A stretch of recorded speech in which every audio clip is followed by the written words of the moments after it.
To matters health now, it is estimated that more than 700,000 Kenyans are living with lupus, an autoimmune disease whose burden remains high and costly for many families. As Kenya joins the rest of the world in marking the World Lupus Day, the country still lags behind in awareness and timely diagnosis of the disease. Katie and Saad Hassan now reports. Hospital visit and medicines required to manage lupus will cost a patient not less than 20,000 shillings a month. This is quite costly, especially for Kenyans living under $1 a day and suffering from other autoimmune diseases. Anne, Liam and Caroline are Kenyans currently residing in US, and they understand this journey too well. I am a nurse. I was diagnosed with lupus in 2013 when I was at work. I was actually a wood nurse at that point. I was going to see a patient. I fell. They had to call 911 for me. It took 1 year for her to be diagnosed with the condition, which has progressed to other parts of her body. For Caroline, it took her 8 months to be diagnosed and later on to get the courage to speak about it. I was diagnosed in 2017, so I've had lupus for 4 years.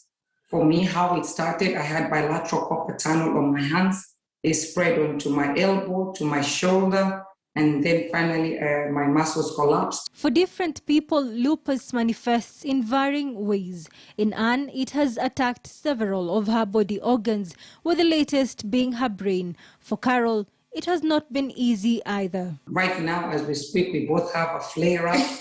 My fingers are swollen. You can hear my voice. This is not my normal voice. Yeah, we are our fingers are swollen. we get rheumatoid arthritis, which affects, of course, the joints, and we have inflammation, which is really painful. Closer home in Pipeline area lives Sarah, a 22-year-old who was diagnosed with lupus in 2019 after several missed diagnoses. They would give me the calcium supplements maybe to help with the joint pains. For a very long time, nothing much changed. When she fell pregnant, the situation got worse. On some days, she could hardly move.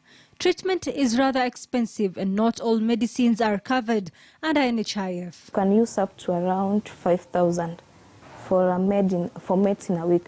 But again, you know, our meds are not the same. The ones I'm using, someone else is not using. So mine could be cheaper, someone else could be more expensive. Finding a supportive system remains key for lupus warriors.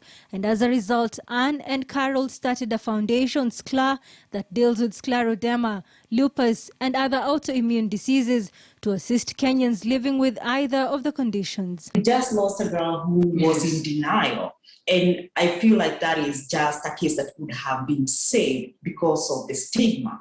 Like, the stigma is too much. So it's just a combination of awareness, financial assistance, and the breaking the stigma, like these people are not bewitched. Yes. Some days are hard for the warriors and the pain prevents them from some activities. But Caroline is resilient.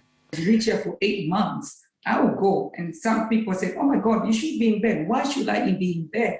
I shouldn't be in bed because I'm sick. I still need to carry on, try and move day by day, because if we sit down, that's where we become now cabbage. The month of May serves as a reminder that lupus, a chronic inflammatory disease that occurs when your body immune system attacks your own tissues and organs, needs efforts and investments in order to save lives. Saad Hassan, KTN News. Right, we take another commercial break here on KTN Prime. When we get back, Brand George Otieno takes us through business news, and later Robinson Okenya with sports news. Before that, conversation analyzing the 2020 KCSE exam results. Stay with us.